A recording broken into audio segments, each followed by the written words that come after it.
What's up, guys? It's Alex, the Tailwater Fly Shop. Today's two material fly is a slickback Willy.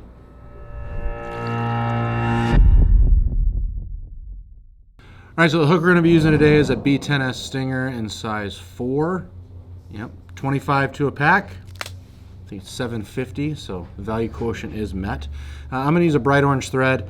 I'm not one of the ones that believe that thread color really matters a ton, but the reason that I like this orange isn't for the fish, it's more for me, and it kind of gives me, when I make the head on the fly, it kind of gives me a little point that I can look at or maybe track or pick up or see if this fly is matching the bottom color at all. So I'm going to wrap down the bend a little bit, and the reason I'm going to do this is because when I wrap in my body material, what I really want is the body material is also going to act like a stopping point for the rabbit strip. So I'm going to really, wrap it back and wrap it down quite a bit down the hook shank. So the next thing I'm going to tie in is the body material, and that's going to be this ice dub chenille in brown.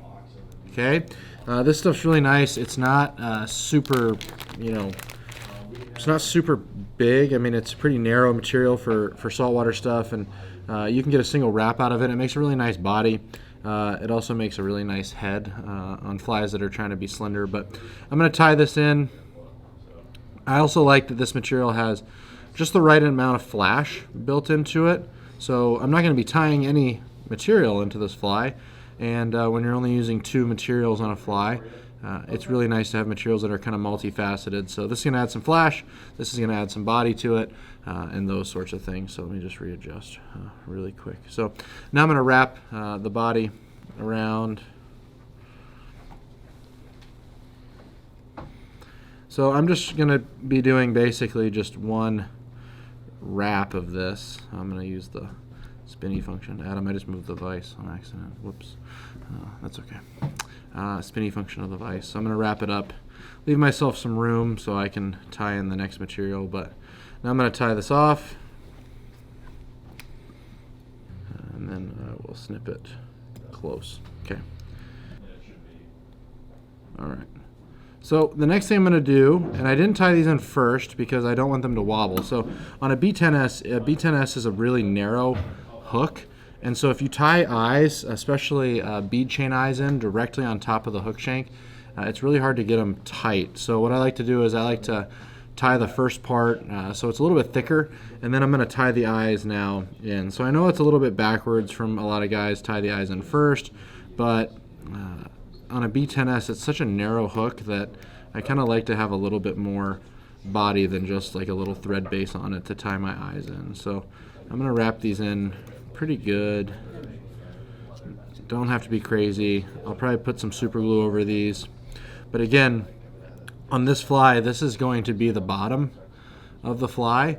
So, it doesn't have to be the most pretty thing. Again, these flies are meant to be simple, easy to tie, something that, you can either tie when you're beginning, or maybe it's just, you like simple flies like I do. So now what I'm going to do is I'm going to turn this over, and this is going to be kind of the tail and upper body of the fly. And so this is just like a rust brown rabbit strip. Okay, it's not a Magnum rabbit strip. You can use a Magnum bunny strip if you want to, but with this profile I'm trying to make it pretty slender, and I really just like using the regular bunny strip. So this isn't the highest quality bunny, but again, this fly is meant to be simple, meant to be quick and easy to tie. So I'm just going to cut it, and the way I like to cut it is kind of just wrap it over my scissors. If you can see, I'm just going to wrap it over my scissors and then just pull. That way I don't cut any of the hairs on it. So I'm going to clean up the tie-in point, and now I'm just going to tie this on the bottom side of the hook shank. So here's the reason this is called the slickback Willy. Okay, if you've ever seen guys with slickback hair, all right, this fly is going to kind of look like it. So lick the fingers, slick the hair back. Okay, slick the hair back, and now I'm going to tie it in on the bottom. Let me shorten up my thread really quick. All right, just grab the hide right there. Give it a few really good wraps. All right, now I'm gonna measure kind of where and how long I want this to be. So I don't want this fly to be too terribly long, but basically you want to keep an eye on wherever this hide is at the, where the bottom part of the hook is there. And at that point, I'm going to take it, and I'm going to pierce the hook through the hide. Okay, and now I'm going to take this out and kind of stay in frame. All right, and you can see how that ice dub chenille keeps this bunny strip from going any further than it.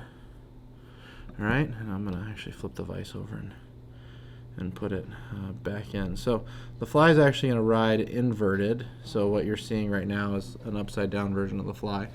Then I only want this fly to have, a little bit of a tail. You can make it as long as you want, but I just like it to have a little bit of a tail. This is a great fly for redfish, and I think you could probably tie this thing in tan and it would work for bonefish too. But you can kind of see the profile of it and why it's called the slickback Willy. You can kind of see how the redfish or the bunny hairs are slicked back. But the B10S, hook on it is really nice. Its hook's really sticky.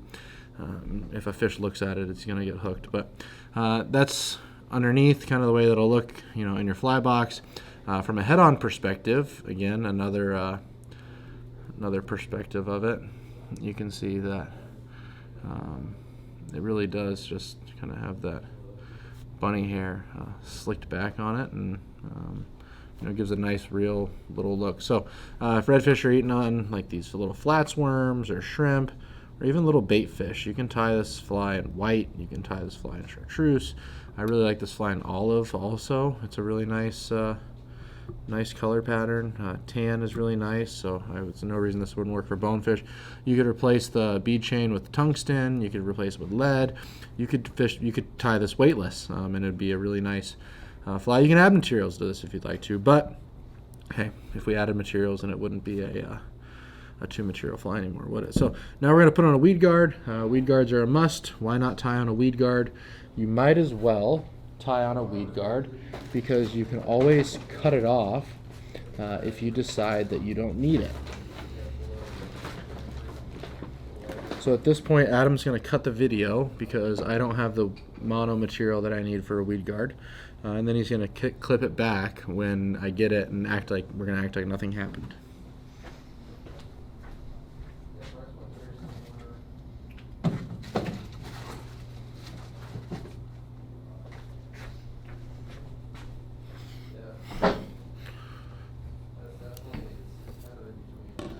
All right, so I'm back, and nothing happened, right? I didn't forget a material, and Adam didn't have to cut the video in any way. So for my weed guard, I'm going to do single strand Rio saltwater hard mono, okay, in 20 pound. Why single strand? This is a really small fly.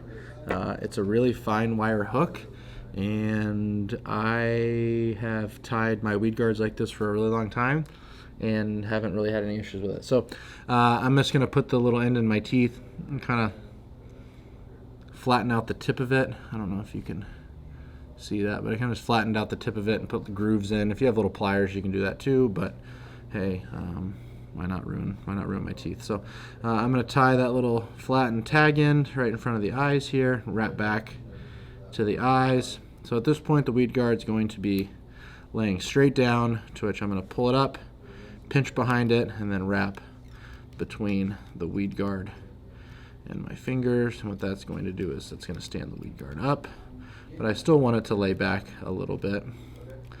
So I'm going to stand it up. Now I'm going to measure it. I'm going to cut this mono just past the hook point, and then what I'm going to do is I'm going to whip finish behind the weed guard, snip my thread, the old trusty Zap-A-Gap super glue with a brush, okay, The one with the little applicator tip, the pink one, is nice for monofilament thread if you're doing a bunch of different super glue applications, but I'm doing one, so I'm just going to dab it. A little goes a long way with this stuff. You just want to put some shine on the thread and anywhere. And then the other place I like to put a little bit of super glue is I like to put it right inside the bead chain, and what that does is it stops that little core in the bead chain from sliding out to one side if it ever does. So that's the two material. That's the slick back Willy. Again, this is a great fly for redfish, especially in this rust brown color here in the Tampa Bay area. But again, you can change it up. Any different little. I got a little piece of thread sticking out, so let me get rid of that. I can pull it off of there. There you go. Really great redfish fly for around the area, but again, this would work a lot of different places. And hey, it's two materials, so it's just this the ice dub chenille in brown. It's just a rust brown bunny strip and some eyes and a hook, and you're ready to go fishing. I'm done.